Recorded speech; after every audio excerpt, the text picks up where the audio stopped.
Maybe I'll throw you a curveball at the beginning of this episode. Okay. I'll try to be more combative as per the feedback.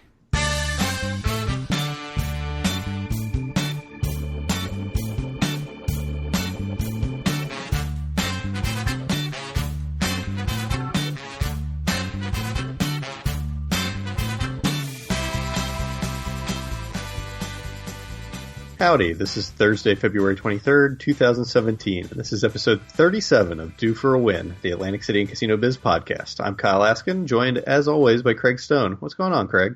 You know what's going on. Happy to be here as always. Always thrilled to be here. Always thrilled. Drinking anything particularly good tonight? No, rum and Coke. It's not all that great. Any special brand of rum or just some well rum? No, it's Sailor Jerry. I'm not familiar. I remember liking it more than I do like it. Which is why you're having it with Coke? Yeah, I was like, this is good stuff, man. And then I drank it and I was like, this is bad stuff. Not actually good. Yep. Anyways. All right. We have a bunch of news to get through, but hopefully none of the news items should take all that long. So I have a question for you, Craig, something that I don't know if we specifically talked about on the podcast or not, and you can let me know if we have, but do you know what specifically kind of led you down this path to being interested in Atlantic City and gambling? And I can answer first if you want to. Well, are you asking as like, you know, you're my shrink right now and you want the long, like, what happened to you in your childhood that now you like going to casinos and gambling? Because that's the way my dad would ask it. Maybe. I mean, I don't know. Whatever the way you think is most interesting. So. I mean, the very short answer is like I had never gone to Atlantic City between 21 and 25 ages when actually you and our friends Craig and Taylor and I think Dave were going fairly regularly. And Chris was actually going the most of all. Yeah, and I never went. And I had been invited multiple times and I just never made it happen. And it wasn't that I like was not interested in it. It just, I don't know, like it never worked out, or like it wasn't something I was really pushing to go out of my way to do, which seems funny in retrospect. And we have talked about like our IM conversations before my first trip, and I've gone back and looked at them multiple times. If I ever need a laugh, me talking about like, oh, like you were like, hey, so what's the dress code in the casinos? Yeah. I'm like, what? Yeah, and you saying like, oh, total for three of us for one room, because we were 25 and we were three of us in one room, was going to be like something stupid, like $26 a person for 2 nights. Right. And I was like, oh my God, I thought it was going to be like $200 a person. And, you know, asking about gambling rules, I think at one point I said, like, I could totally see myself going once and being like, yeah, it was okay, and never going back again. Yeah, you definitely said that. Those conversations, we haven't looked at them in I feel like a few years at this point, but they are definitely good for a laugh. I feel like I should go and get them and post them as a blog post. You should post them. It's so good. I remember the dress code thing so well. Just for like archaeology. Yeah. Podcast history. So I moved to New York in 2009, and shortly after that, we sort of said, hey, let's go to Atlantic City. It's kind of a midpoint. And so you, me, and our friend Taylor, like you two drove up. I took the Greyhound down and just absolutely loved it immediately, like despite just miserable gambling. Like still probably the worst blackjack run I've ever had by far to start my gambling career or whatever. But you know, 2-night trip, had a lot of fun, ended the trip with a nice little win in Pai Gow poker to like cut back on some of the loss that I had over the course of the trip. And I think I lost like $200 or $250 in that trip, which at the time I was like, oh, $250 in 2 nights. That's rough. Well, like, it was a lot better. I think after the first night, we're all down like 400 at least. I think at least you and Taylor may have been. I think I was down a little more. Yeah, I think I was down 300 something. Mm-hmm. And I don't think I went to the ATM, but I was definitely like, I do not have much money left that I brought. And then, you know, the rest of the trip was not, actually I was up from that first night, at like late in the first night until I left. and was very quickly like, we need to do this again. And I think we went, a few months later, and then it actually picked up a little more, and it was to a point where we were going every, 2 or 3 months, and almost as soon as we were done with a trip, we were talking about when to do the next trip.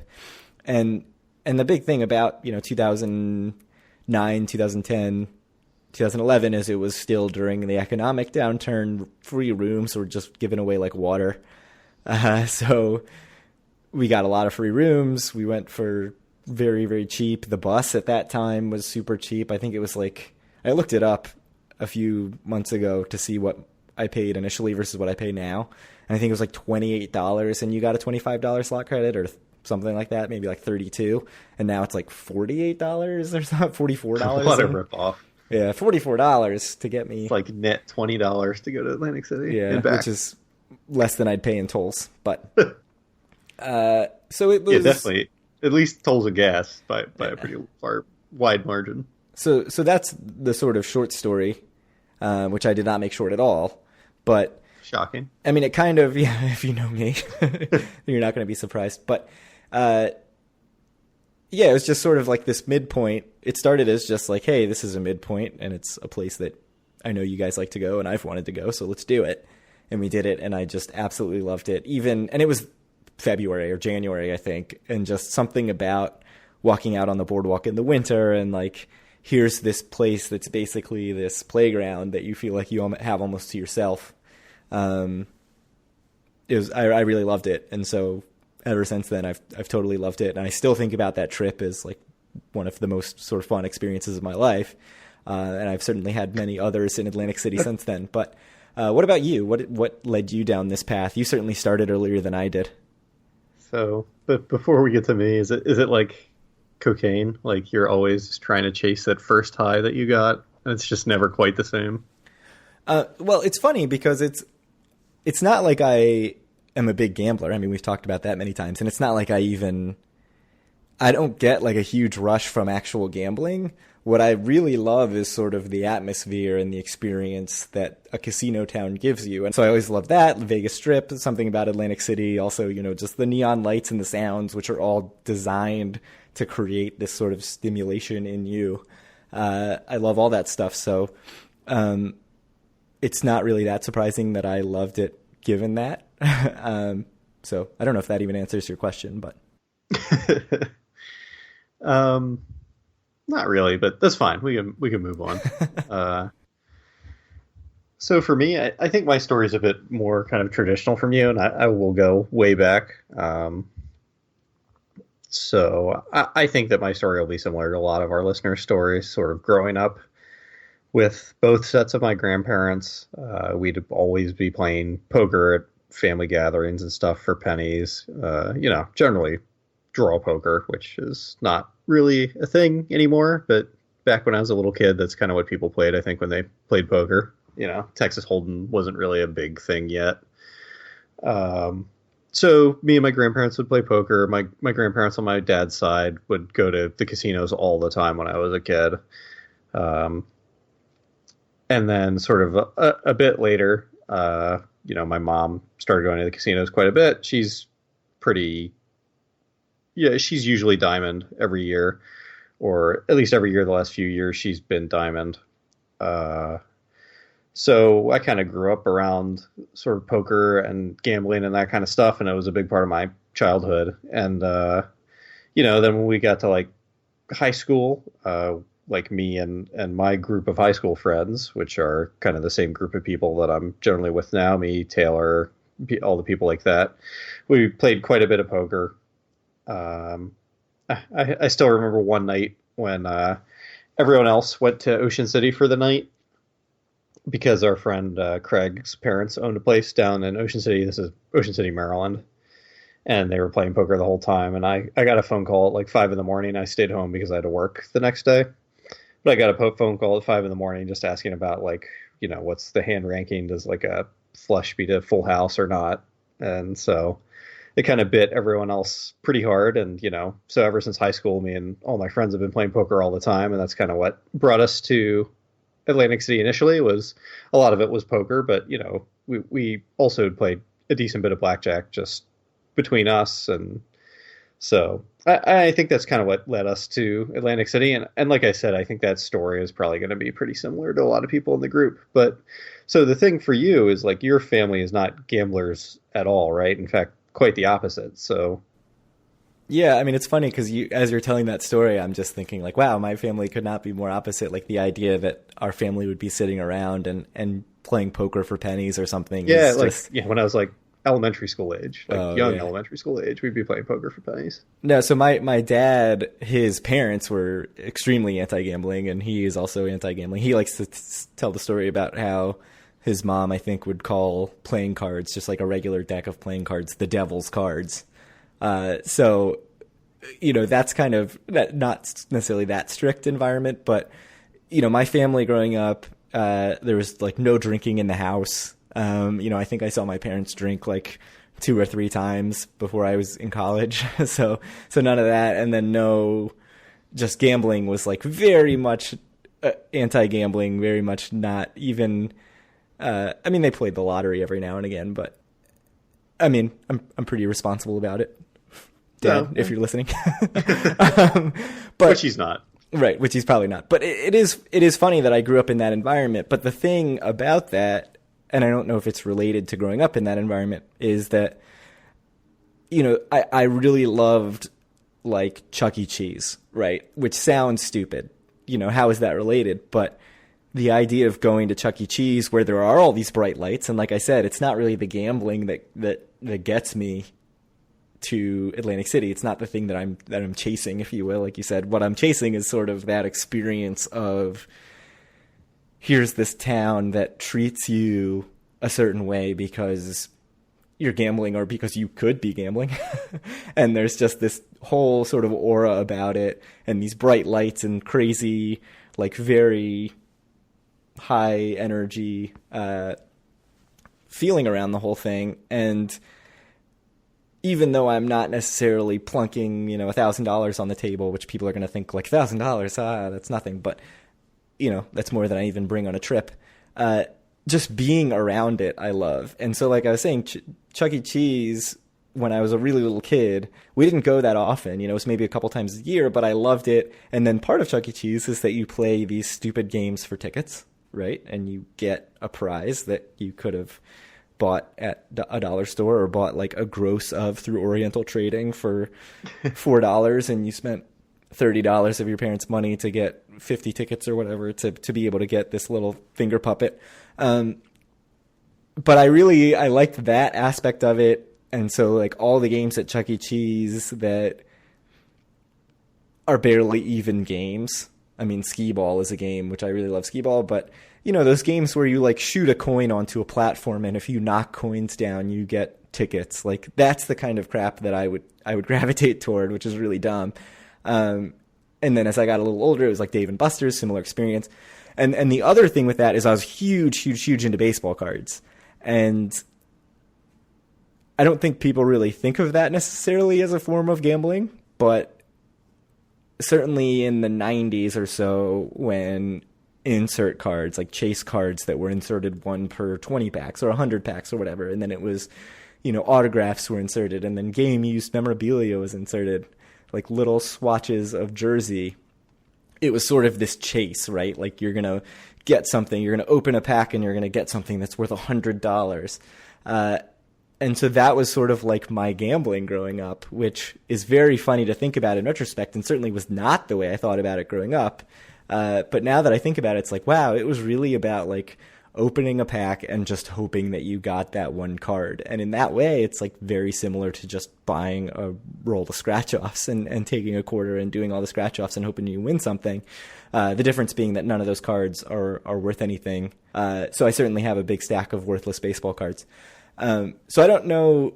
So I think it just shows that it was like part of my personality at a very young age. I don't know if that's going to make sense to anyone. Like this is just a very rambling sort of long version of like, oh, I've always sort of had this there, but I don't know. I mean, I think that that's sort of why I'm interested in it. And then why, not necessarily why I go because it's more the atmosphere, but why I'm interested so much in the business side of it and like almost the psychological side of it. Like what makes people want to do this so bad? Which is, I think, something that we kind of cover a decent amount. Like what? Yeah, it's something we talk about at least indirectly quite a bit. Yeah, like through the marketing aspect, right? Effectively, Right. that's what casino marketing is, and it's different than any other kind of marketing because it's about like providing this experience that I love so much. And so that's why I'm so interested in the industry, which is more a question of like, why do we have a podcast than a question of why do I go to Atlantic City? But that's a very, very, very long answer. And so I apologize to anybody who is asleep right Sleeping now. right now. Yeah. Eric's son. Yeah. But if anybody wants some 1990s baseball cards, I've got a lot of Kirby Puckett and Eric Davis ready for anyone. So just a couple quick things to say in response to what you said. So you said you only occasionally did the lottery. So every Christmas, like a large part of what we get from my mom are scratch off tickets, and it's like a large part of our Christmas presents. So So again, just a big difference in it. Something else that we did that wasn't gambling, but we played like a lot of pinochle growing up in my house. So it's just card games. And then in high school, we played like a ton of hearts. Our group of friends, like a ton of hearts.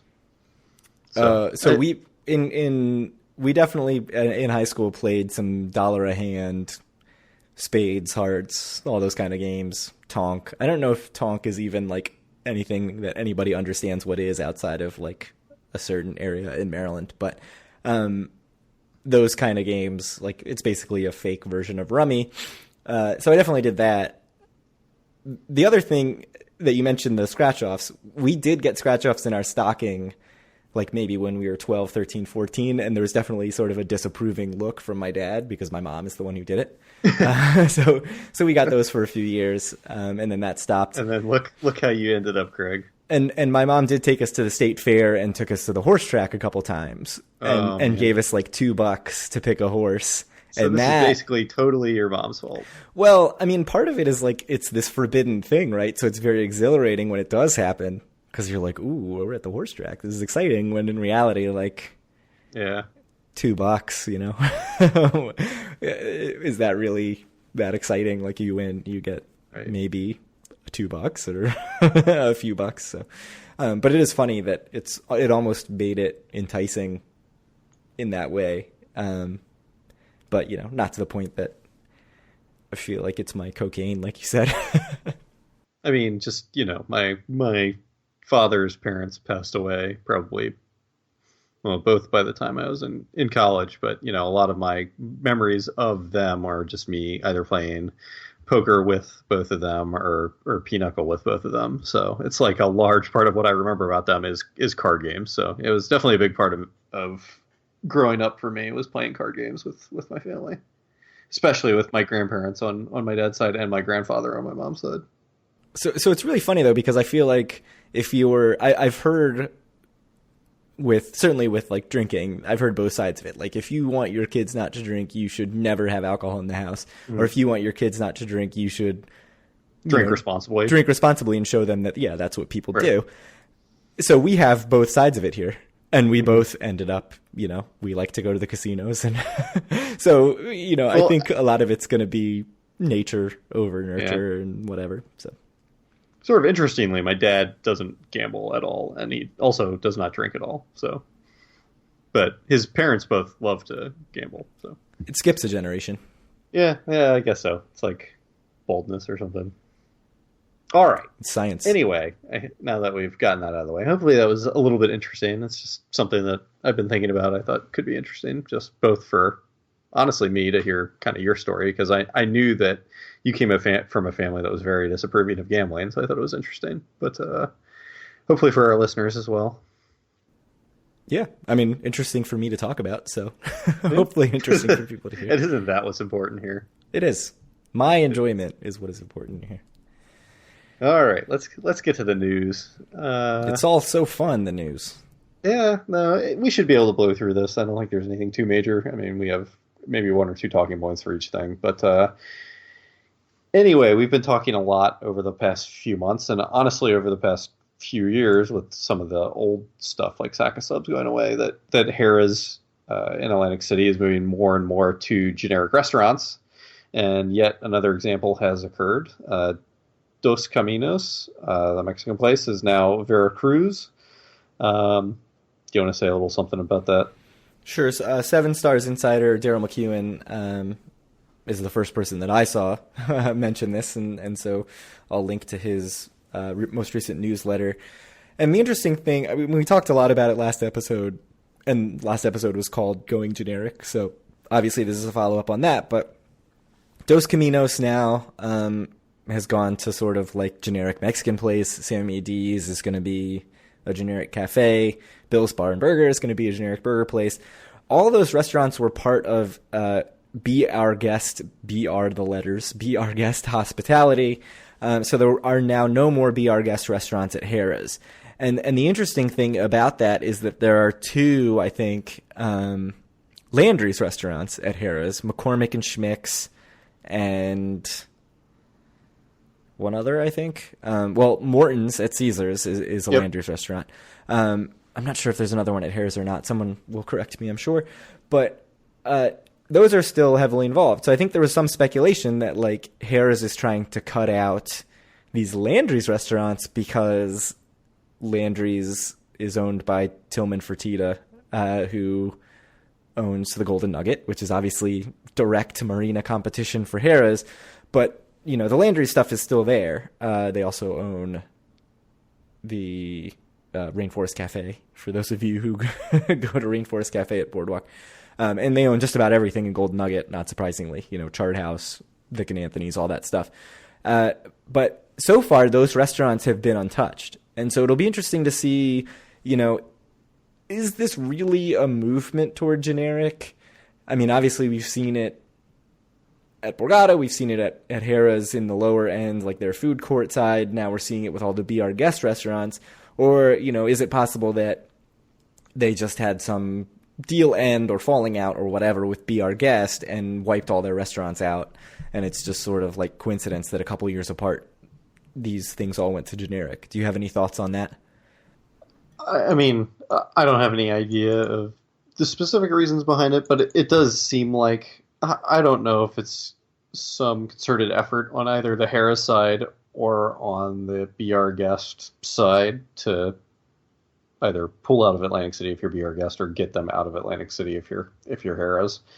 But I think it's just something that I believe I said last episode. Maybe Harrah's is just thinking they can make more money by operating restaurants than they can by renting out the space, because, you know, Sack of Subs obviously is the first example, or what, the Philadelphia Pretzel Factory or whatever used to be in the food court. You know, they all went away a while ago and they weren't affiliated with this company or with Landry's or with anyone else. So that's still my guess, that Harrah's just wants to be running this stuff themselves, but I really don't know. Yeah, I mean, they are adding a Starbucks to that food court, but I feel like... Right, but Starbucks is something that I think... Like, is there a big difference between Sack of Subs and generic sub place? Like, maybe, maybe not, but, like, for most people, I think Starbucks is, like, you know, it's a big difference between Starbucks and Harrah's coffee shop. Oh, yeah, I agree totally. People go out of their way for Starbucks, right? You know, whether you agree with that or not, but that's sort of the the attraction there. And I mean, and Bally's getting a Dunkin' Donuts, so yep. As far as the sort of big loyalty coffee chains that people have, like, they've got those things covered. Do you have anything else to add about generic restaurants, or can we put this thing to bed? I think we can move right along. You want to talk about the next one? Yeah, until they genericize, to make up a word, McCormick and Schmick's and Martirano's and everything else at Harrah's, in which case we will bring this back up. So you want me to jump into the Senate state news? This is like your thing, so sure. Run with it. So the Senate, we talked about this several times, this bill, the Taj Killer, as we called it, basically saying that if you close a casino, you cannot reopen it for 5 years unless you have a deal with the union. That got vetoed by Chris Christie, like we said last episode, as we expected. And when it passed, it had a veto overriding majority. So it seemed like they could, if they wanted to, push it through. And I am going to sit here and pat myself on the back.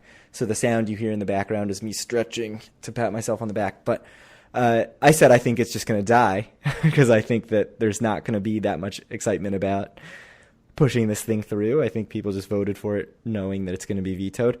And despite seemingly having a veto-proof majority and having it on the agenda to apparently bring to a vote, it got pulled at the last minute. So I'll link to the article, Nicholas Huba article from the Press of Atlantic City. They yanked it at the last minute. So I do, I just said I pat myself on the back, but I have to say, with the information we've gotten since then, with Carl Icahn voluntarily giving up the casino license, there's really just not that much incentive to push this thing through, right? Like, what is this affecting if it's not affecting the Taj? Like, it's not directed at anybody anymore. So what's really the fervor for passing this thing? So it's really not all that surprising that they just said, whatever. It seemed like they did not have the votes. That's sort of the speculation, but interesting little story of politics that we probably talked a lot about, considering that nothing ever came of it. But if you care about this sort of stuff and how the state views gambling and what the state is trying to do in Atlantic City, it's an interesting case study for sure. I don't really have too much to add. Like I said, this is all yours. So yeah, I think that's it. That ends that story. So another thing we can put to bed. Yeah, we can move on. So this is something I think that we've probably talked about since episode 1, the outstanding tax bill that the city of Atlantic City owes Borgata after they basically took the city to court over what they thought were kind of unfairly high property tax bills in like 2009 through 2015 or something like that.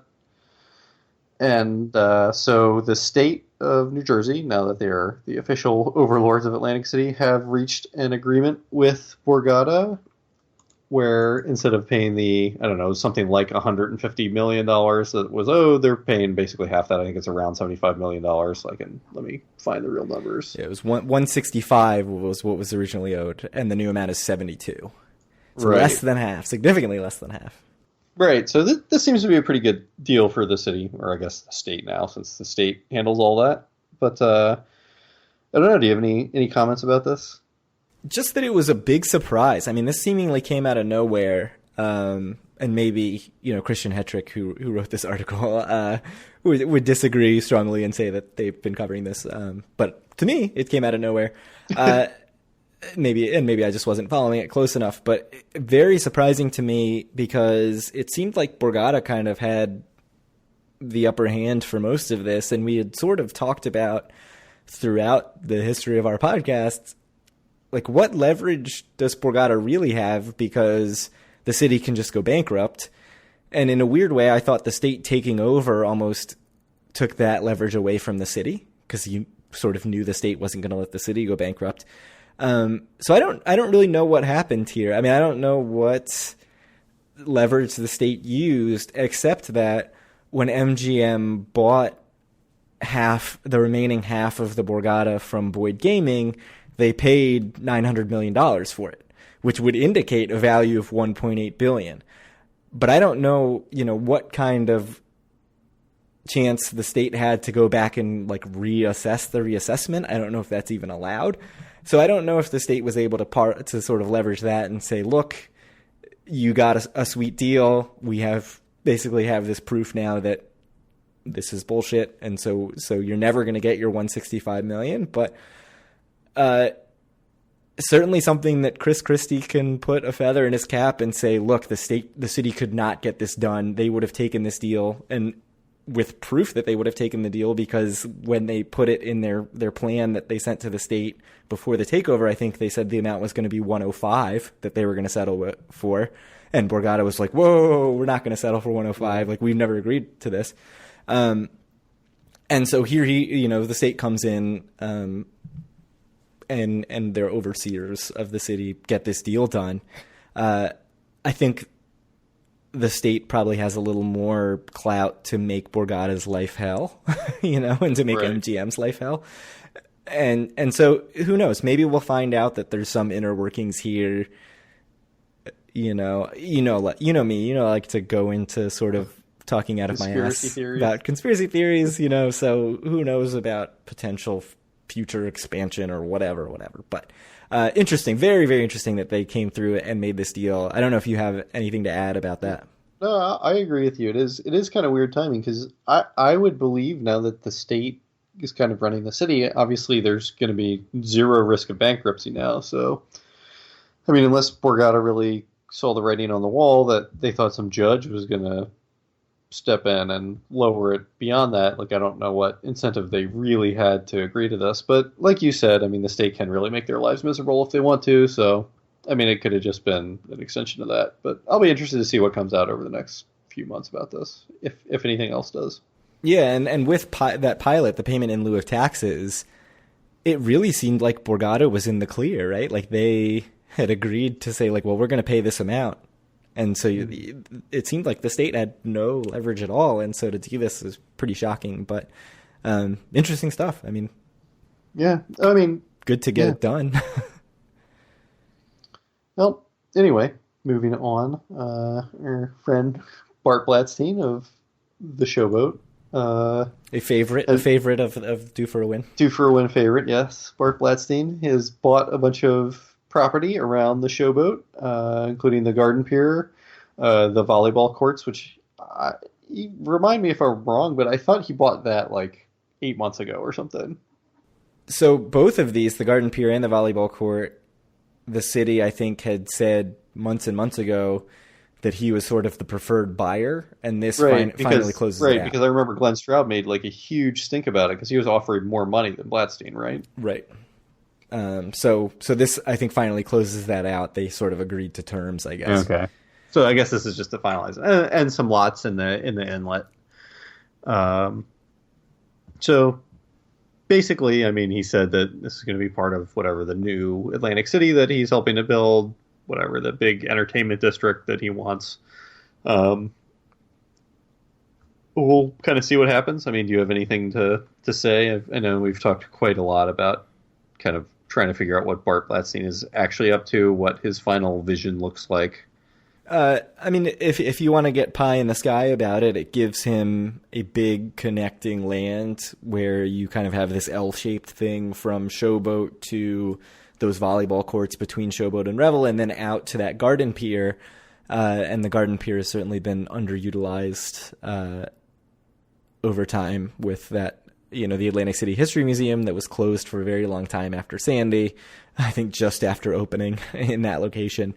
But again, it's so hard not to be cautious with this, because we've seen what's happened with the playground, where it opened with all these grand plans, and we haven't seen that come to fruition too much. And Showboat opened and it has sort of stagnated. You know, I was about to say I don't want to be overcritical, but we've been so critical, deservingly so, of the way Showboat opened. And he didn't provide any insight at all. I mean, his quote in this article, which is another Christian Hetrick article in Press of Atlantic City, is, "I'm not going to disclose what I'm going to do with them, but this is our continued confidence in the rebirth of Atlantic City, and I'm thrilled to be a part of it." So that, again, I mean, he comes right out and says that he's telling you nothing. So these sales closed last Friday, February 17th. He has now that land. The other inlet land was they didn't initially announce who had bought it, and then it came out that it was him. That land is disconnected. It's over closer to Gardner's Basin. But, you know, who knows what he's going to do with it. And if the CRDA will say it's zoned for whatever he wants to do with it, which is the other part of it that you kind of have to wonder if anything even can happen. But yeah, very, very early stages. Just please get something done so that this Showboat is more than what it is right now.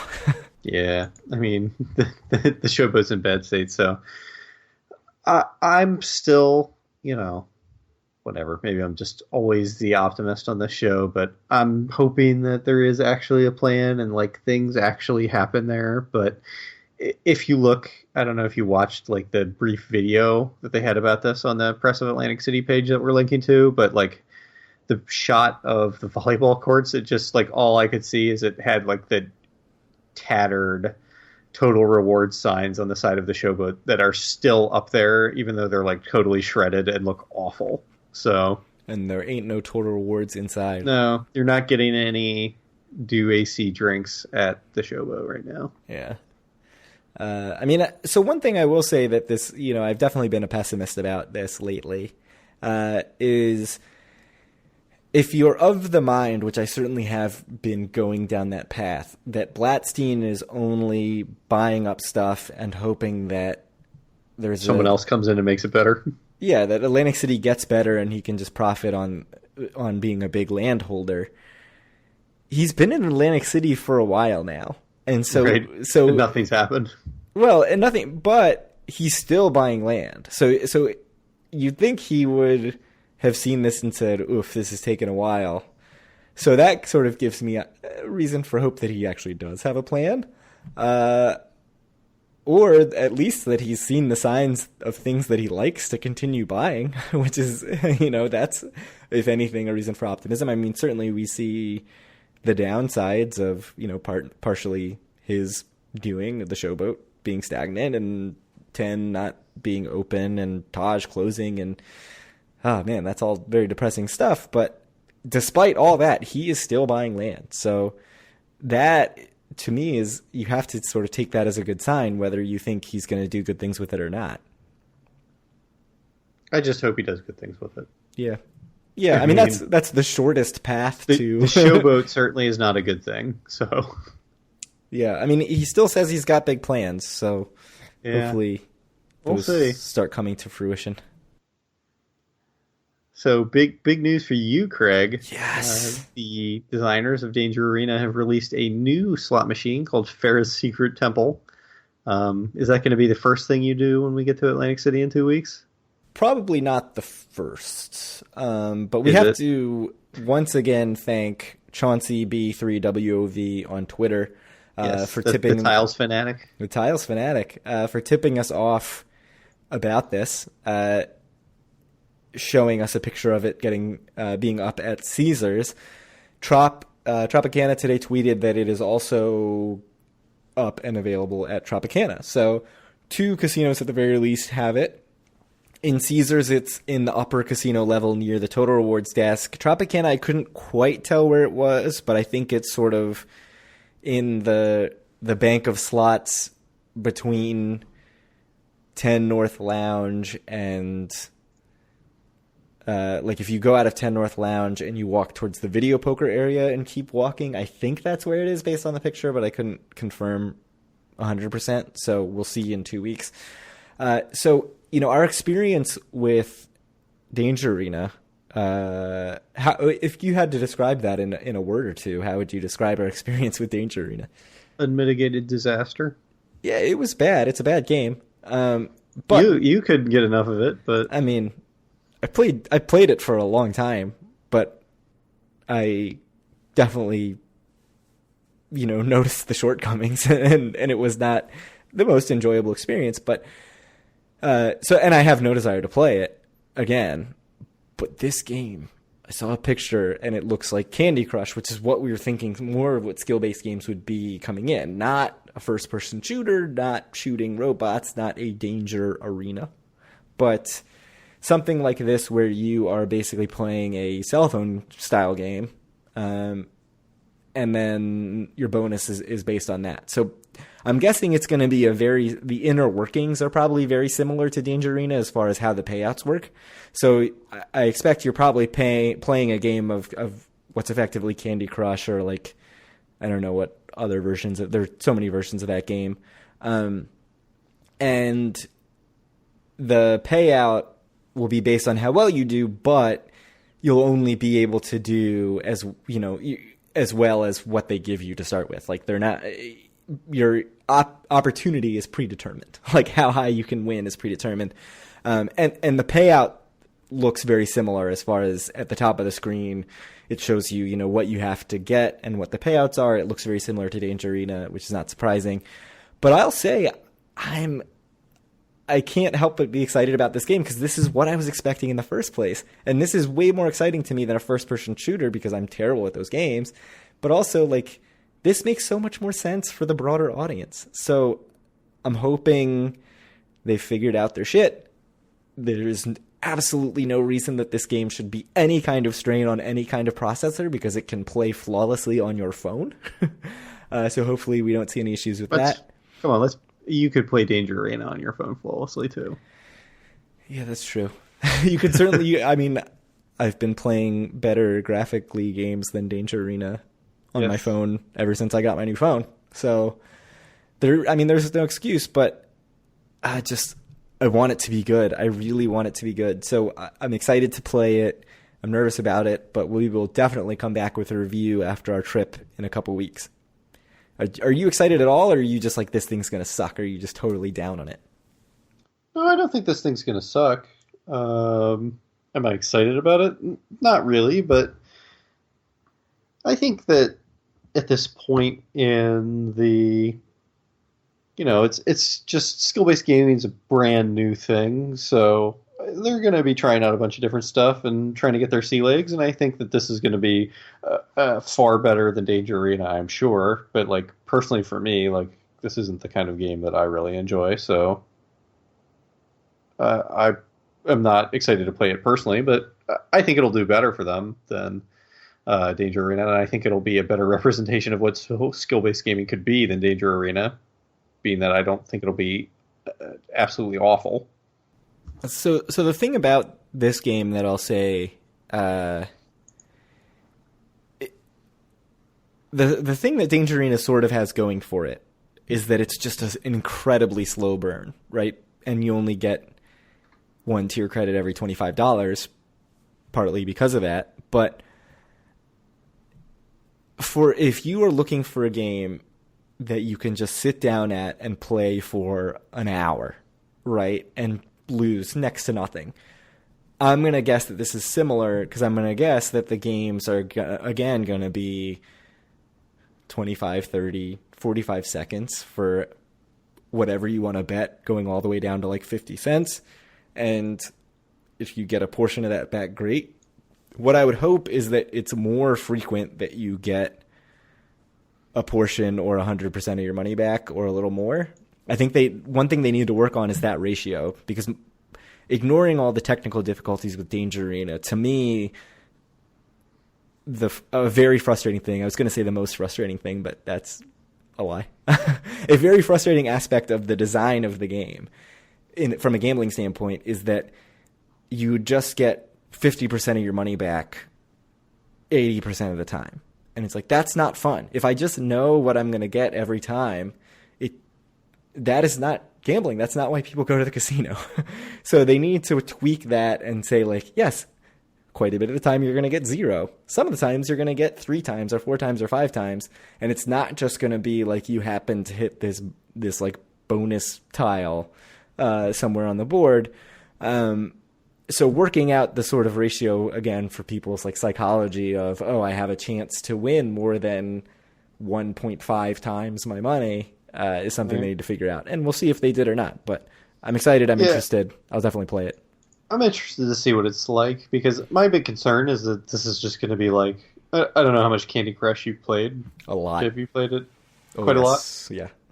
Like, these are all going to just be like the super late levels, right? Where it's like, you have like a 1 in 50 chance of it even being solvable, if it's even exactly that, right? It's just going to be something that a lot of times that even it's going to be way more obvious than Danger Arena is to like even a relatively uneducated person about this kind of thing, that like, wait a minute, like they gave me this board and like it's not possible for me to win.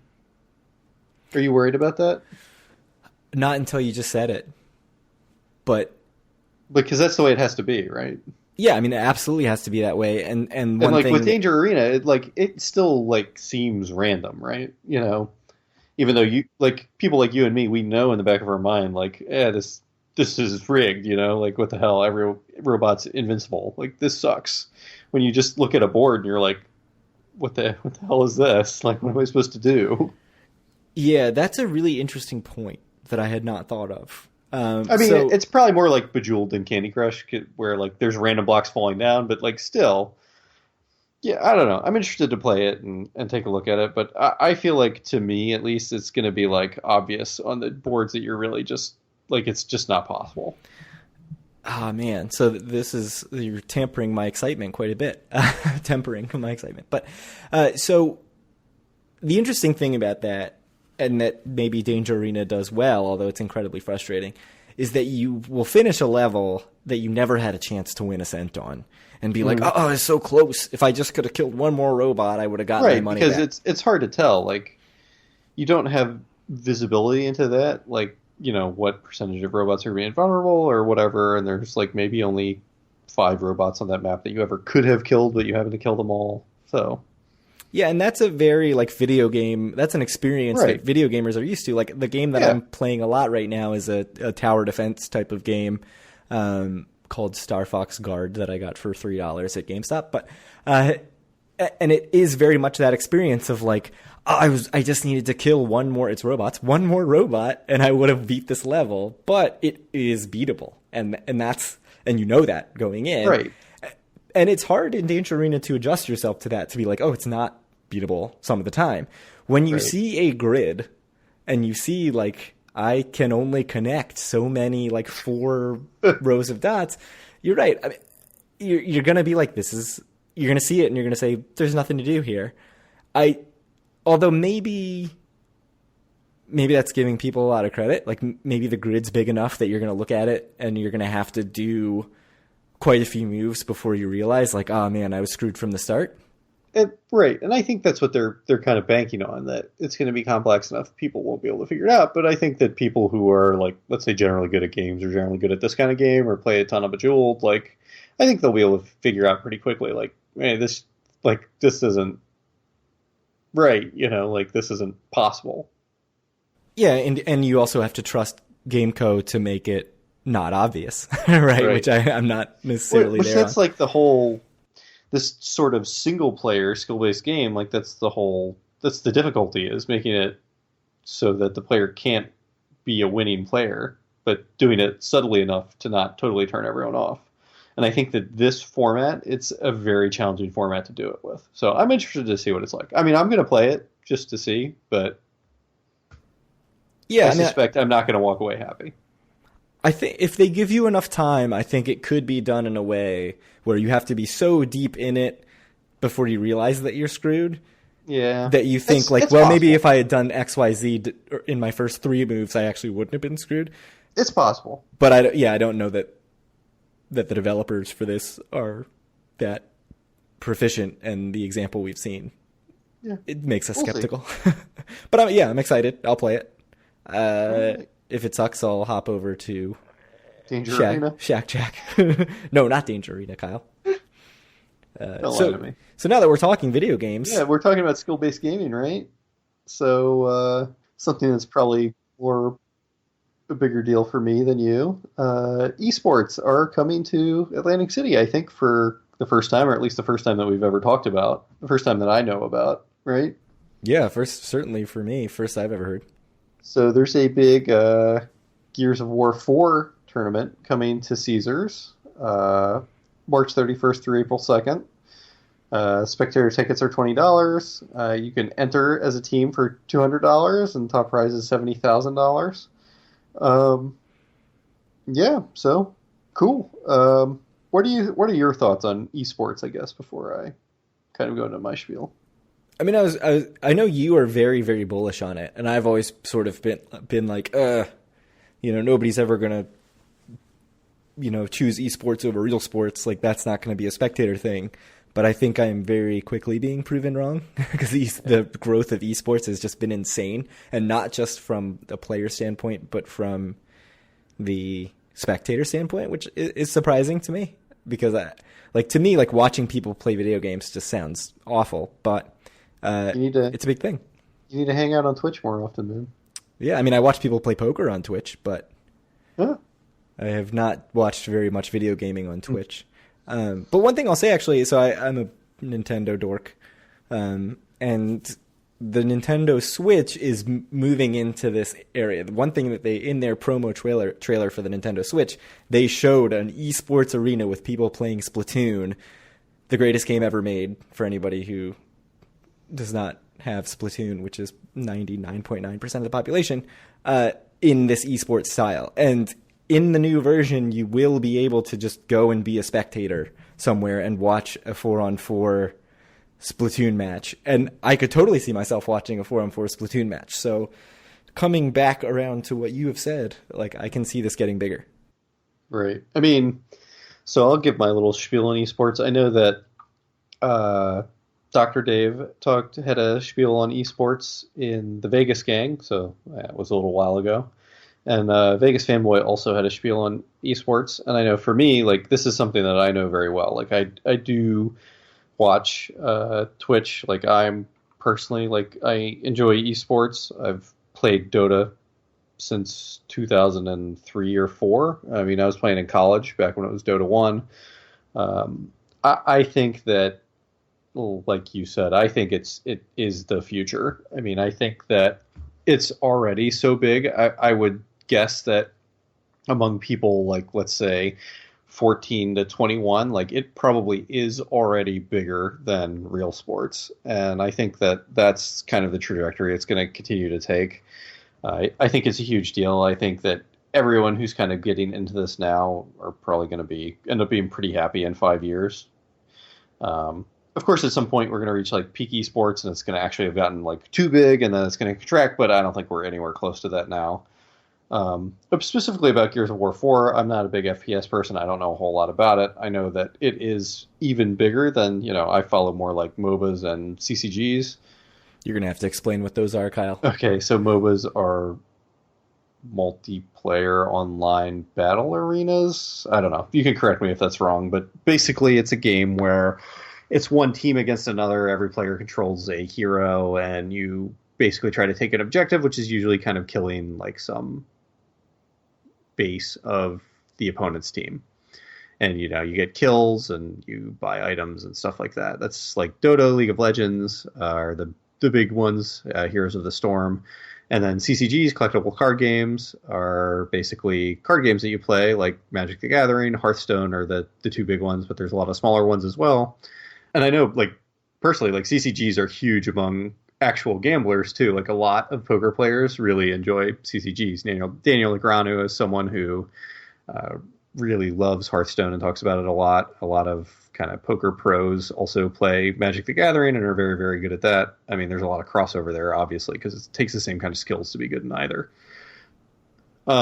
So that's kind of more what I follow. I'm not a big first-person shooter person, so I don't know a whole lot about Gears of War. I also don't really follow console gaming at all, which is much more your kind of interest, although you're specifically Nintendo. I don't think you know as much about Xbox or PlayStation 4. But no, I didn't even know what console Gears of War 4 was on until... Gears of War, I believe, is Xbox exclusive. It is, yeah, I didn't know until I saw that this press release was on Xbox.com. So... yeah, I don't know. I mean, I know that I think FPSs are bigger than both the MOBAs and CCGs. So, I mean, I think it makes a lot of sense. I mean, I know Counter-Strike is just absolutely huge. Battlefield, all the games like that. So, good idea. I think it's going to work out well for Caesars, and they're going to be happy they're getting in. And, even if some specific event doesn't work, I mean, I think a lot of events do work. And something I was thinking about a few years ago is they have Dota 2 tournaments in Las Vegas, or at least they used to, not infrequently. And I was thinking about trying to make it happen a couple of years ago before I had a kid and stuff. It didn't quite happen, but I think it's pretty cool, and I think it's going to be really big. So, yeah, and just a couple things. First of all, we have to thank yourtripreports.com, who is gave us the heads up for this on Twitter. And I think what you just said, though, really brings it home as to why this is happening in casinos. Because I think a lot of people who are our age and older, who don't really do this, esports thing, or don't know what it is, or are confused about the idea that you're going to go watch people play these types of games, don't understand why this is happening in casinos, but there is a gambling connection there.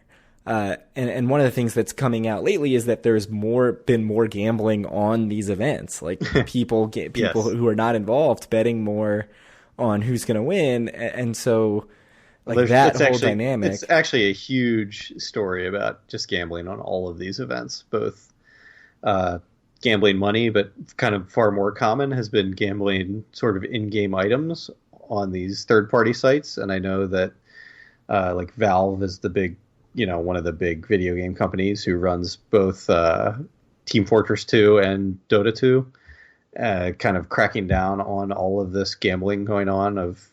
They're called skins, but basically it's kind of in-game cosmetics or items, things that don't affect the actual gameplay, but just affect what your character looks like or whatever.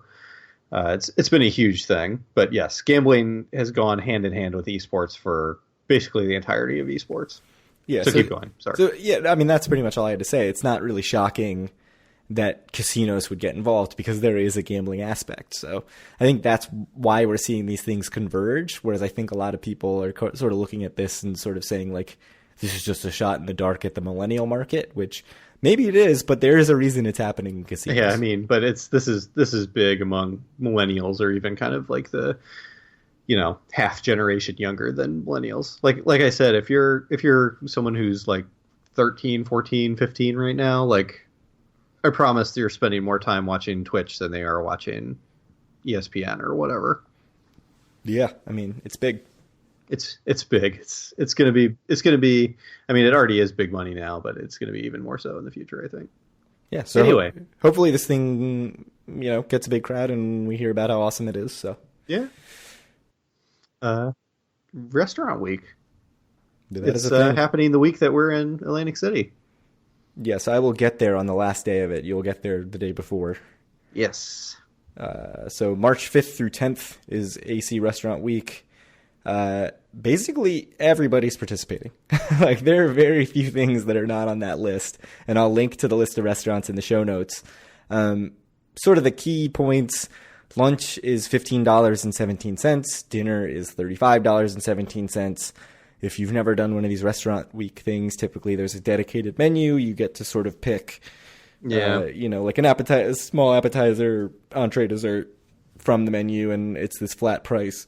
Those prices do not include taxes, beverages, or gratuity, so keep that in mind. Tip your servers. And I mean, I was just looking down the list, and it was hard to figure out what was not on it because there's so many things on it. So like Chef Vola's is not on it. Cafe 2825 is not on it.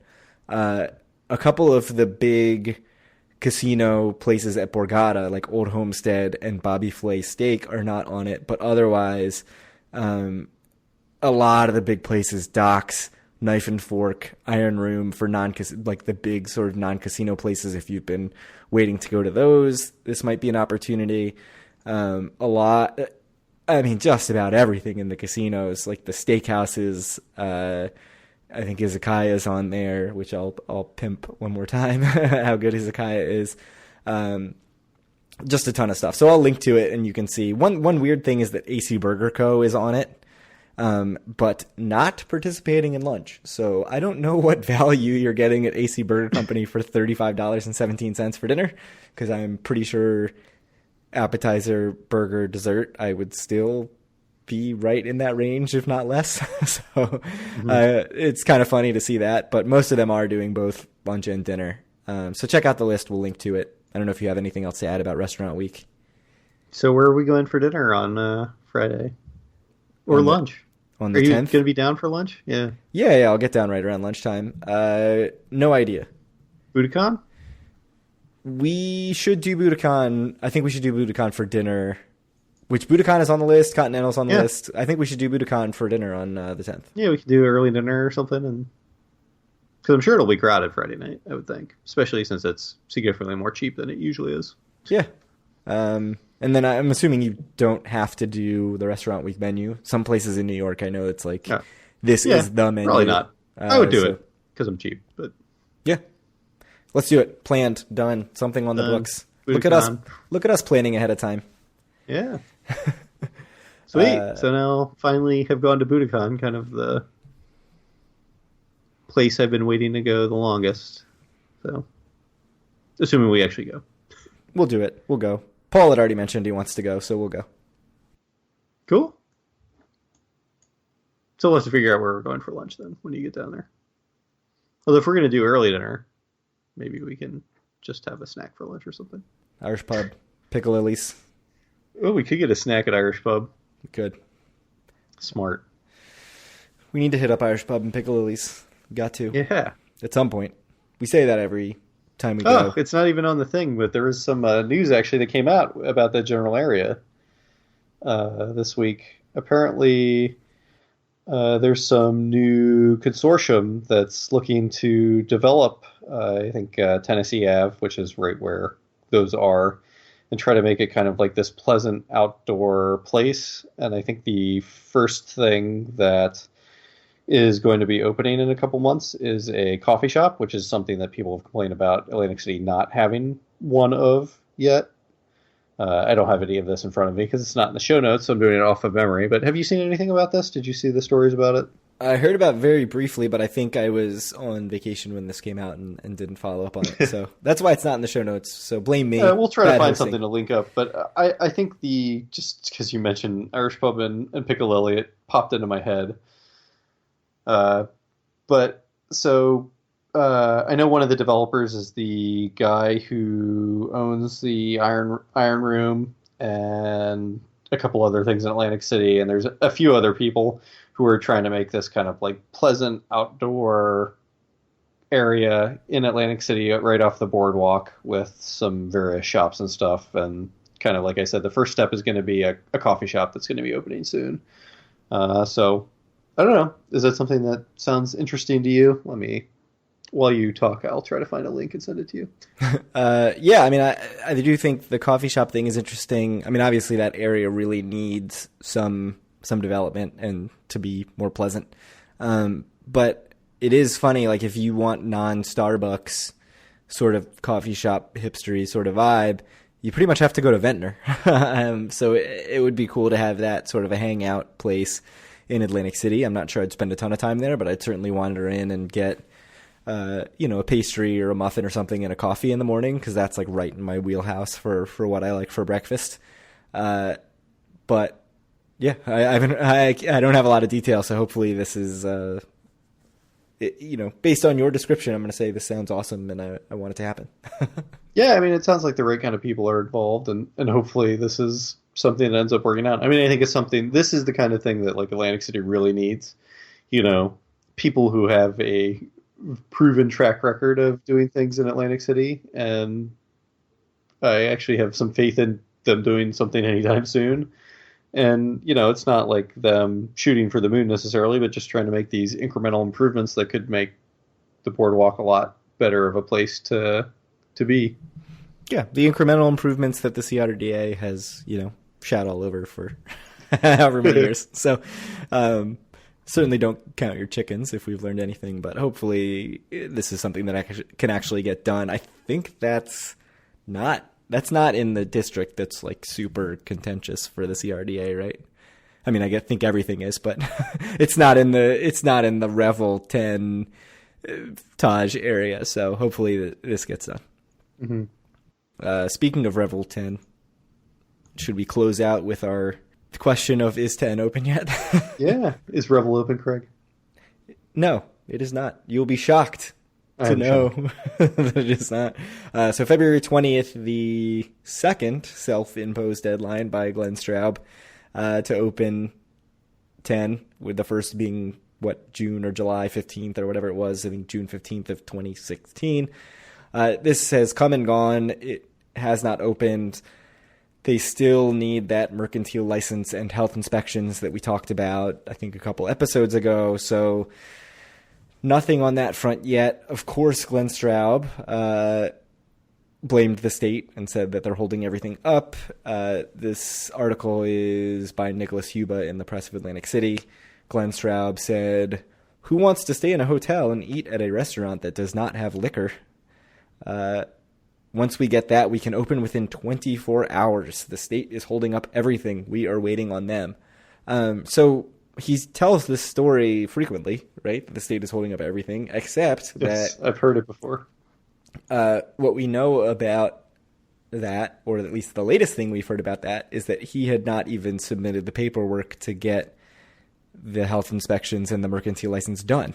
So it's kind of hard to be on his side in this specific instance. Certainly there is plenty of blame to go to the state and the CRDA, but as far as we know, he hasn't even gotten the necessary paperwork in to get this stuff. So, he's talking a good game about opening in 24 hours, but, I think he's got some shit he needs to get in order. And I think that the city has said that they can do these inspections within, a few days, maybe like 5 days once the paperwork's in. I don't know what the state of that is, but, get it in. Let's get this thing done. Do you have any thoughts on 10, Revel, whatever? So, I'm going to put you on the spot. Oh, boy.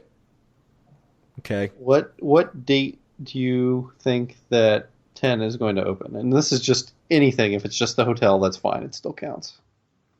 And I will pick the over-under, and loser has to buy, I don't know, a beer or something. A well drink. Drink. It's February 23rd. Correct. I'm going to say June 1st.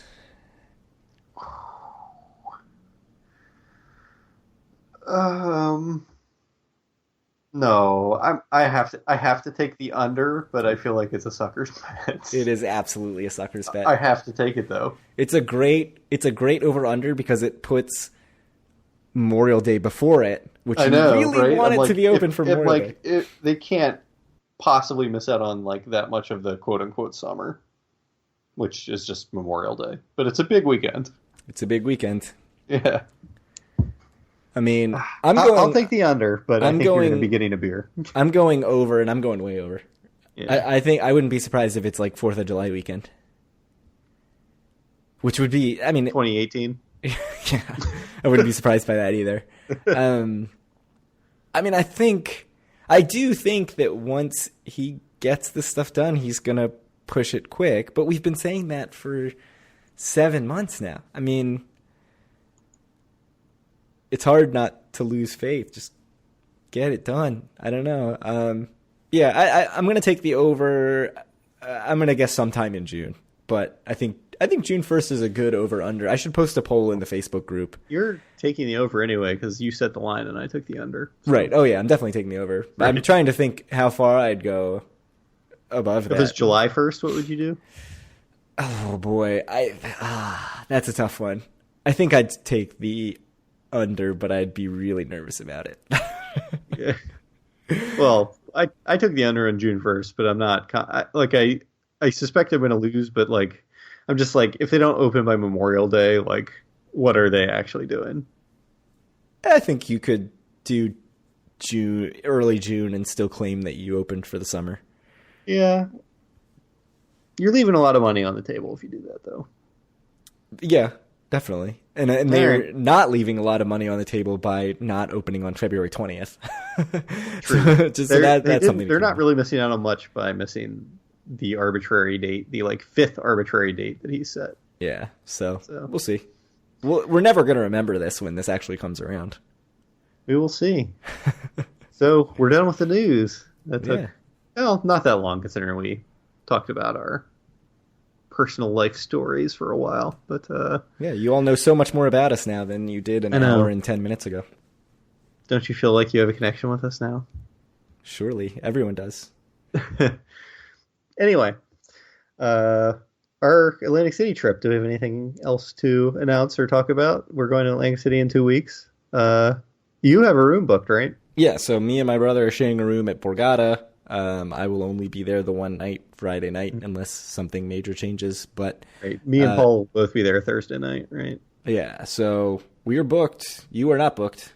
I'm not booked. I called resorts up, I don't know, like Monday night or something like that, and tried to book Friday night, and they said they were sold out of the comp rooms, which that happened last time I stayed at resorts as well. I just waited until the week of and then called back, and lo and behold, they had plenty of availability, because I speculate it's because everybody books as soon as they can, just if they have any possible chance of going to the hotel, and then they all just cancel the week of when they're not going because it doesn't cost them anything. But we've been down this road before, and it has not burned us yet, I don't think.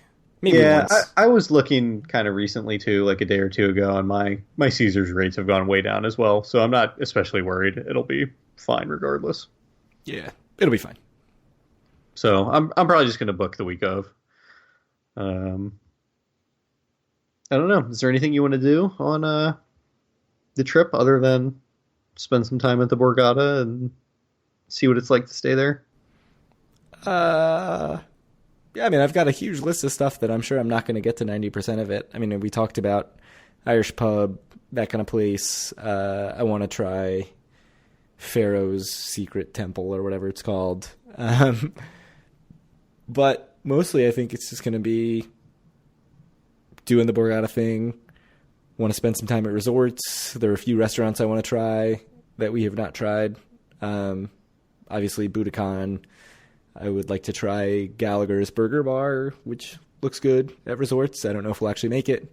There's a bunch of stuff in Trop I'd like to try that I expect I might get to alone on Saturday after you guys are gone. But yeah, we'll see. I actually, one thing I do really, really want to see is the Japanese candy shop at Okache, which is the Jose Garces restaurant, one of the two opening, I think, March 4th at Tropicana. So that is something I'm really excited to see. Yep. What about you? Anything you're desperate on your list must do? Well, it sounds like we're going to be going to Budokan. That's been something that's been on my list for my last like 5 trips, and it just hasn't been something that happened, mostly because you have not wanted to go, I think, but That'll happen. This time, it's happening. it'll happen. Yeah, I think Paul's a good person to kind of go with because it seems up his alley too. So. Absolutely. He suggested it actually already weeks ago. Yes. Thanks, Paul. I So owe you one. yeah, that'll happen. Now that I say that with such certainty, it won't happen. We'll end up in some poker tournament or something till midnight, and we're beating at Bill's we Gyro should do it. We Souvlaki. should do a poker tournament again. Yeah, I don't want to do one this trip. I've started listening to a few poker podcasts and stuff recently. I've been listening to more podcasts because I bought wireless headphones. So when I go for a walk and stuff at work, I listen to podcasts. So I've actually added some bandwidth to listen to more podcasts. So Are you listening poker to might be something that I try to spend a little bit more time doing. Daniel Negreanu's podcast? No, I didn't know he had a podcast. Yeah, he does. He tweets about Is it it- all the time. Is I've it good? Never listened to it. Yeah. Maybe I'll give it a shot. Is it about like learning about poker or just like poker hijinks or what? He interviews a lot of people Yeah. in the poker community, Mm-hmm. and they sort of talk about like whatever the hot topic is, I think. But no, I don't really have any more news. I will be down Thursday and Friday night. We'll tweet where we are. We will. Yeah, I'll definitely tweet where I am when I'm there alone. It sounds like you're going to be getting in like Friday afternoon, right around noon, probably. so we can meet up and do some stuff. Either whether it be at the Borgata or on the boardwalk or whatever. It sounds like we're going to be spending at least a lot of Friday evening or late afternoon on the boardwalk. So To get our Budokan. yeah, man.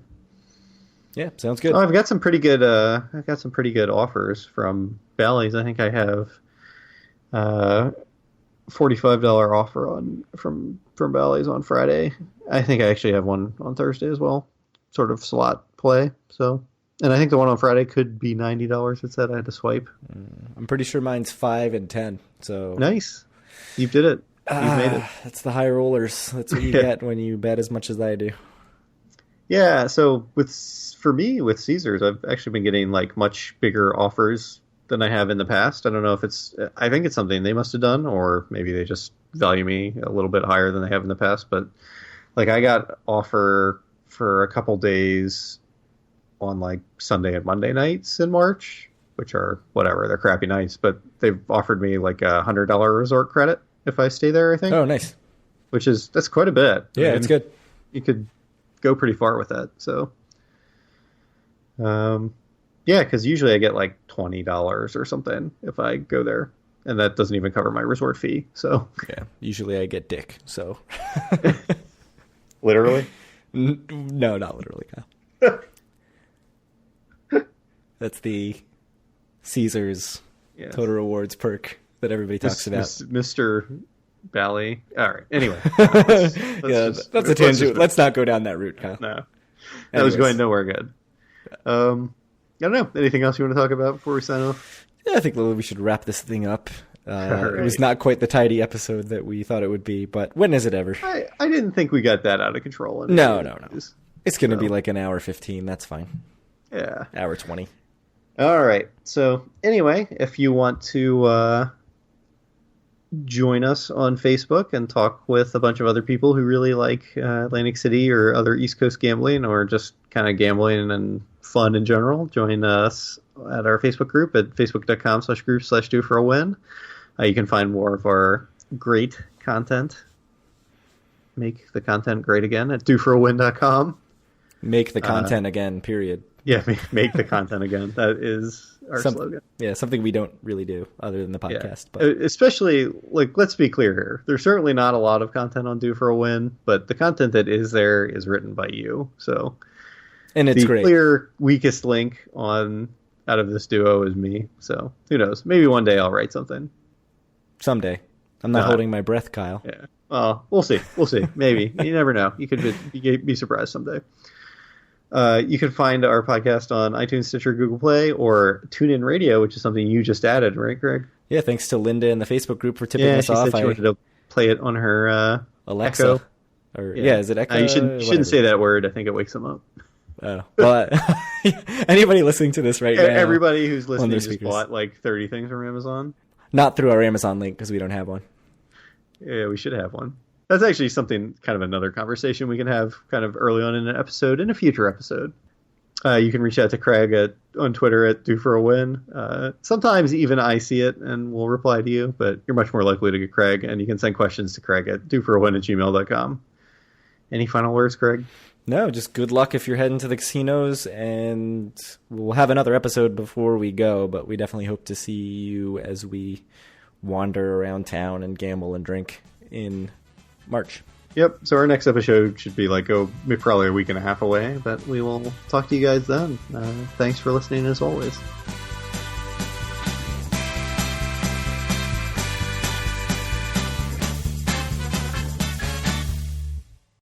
So here's the real over-under that you should make that bet with someone else, not me, because I will just take the over and make sure I win. But how many nights do you think I'm going to stay in Vegas if we go?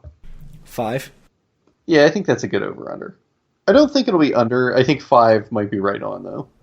Yeah. So 5.5. Yeah, it won't. No, it would be the under. I think I'm going to stay 5. I would guess. You're going to be so broke.